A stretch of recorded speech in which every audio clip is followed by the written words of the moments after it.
welcome to my studio. I'd like to talk to you today a little bit about a new series of paintings that I just completed titled Signals. These are a somewhat experimental set of paintings. I've been working off and on this year with these PVC sheets, so it's a form of plastic similar to Mylar. And a couple qualities of this that I find interesting as I'm working with it. First of all, the fact that it's plastic means that it doesn't absorb water, and that also means that it doesn't warp. And so if you're an artist like me and you like to put a lot of acrylics down on a surface, and you get irritated when it starts to get wavy or bent out of shape, that doesn't happen at all. It just stays very stable, which I love. The other thing that's interesting about it, of course, is that it is translucent or transparent, depending on how you treat it. And by being able to paint on both the back and the front, that allows me to think a little bit differently about how I compose the layers, how those interact.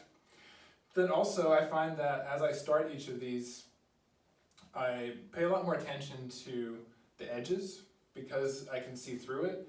And that just sort of led me to think more about how to create my own edges within the piece.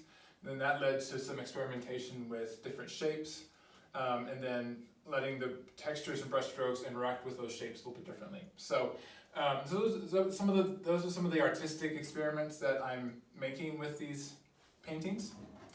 As far as the theme behind these, as you can see, they all have this sort of flash of glowing red.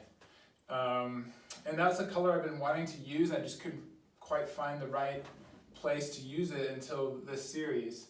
And one thing I like about it is it does have this glow to it, and it brought to mind this idea of a warning light. And then that together with these darker and more turbulent textures and brush strokes, and also the fact that many of these designs have sort of separate compartments in them, it started to just bring to mind this feeling that I think we all have, that the more that we see our culture and our society start to sort of separate and pull apart, and people not really having constructive dialogue anymore, I think we all kind of have this sensation in our minds that we know that this isn't the right way to do things. We know that's not sustainable, and we know that it's ultimately going to hurt us. And I think the red light to me just kind of it brings that feeling to mind. That's sort of what I connect with it. So anyhow, thank you for listening. If you have any questions about this series or anything else, or if you have a different idea or a different feeling that you get from looking at these pieces, feel free to post those, and I think it would be fun to discuss that further. Thank you again.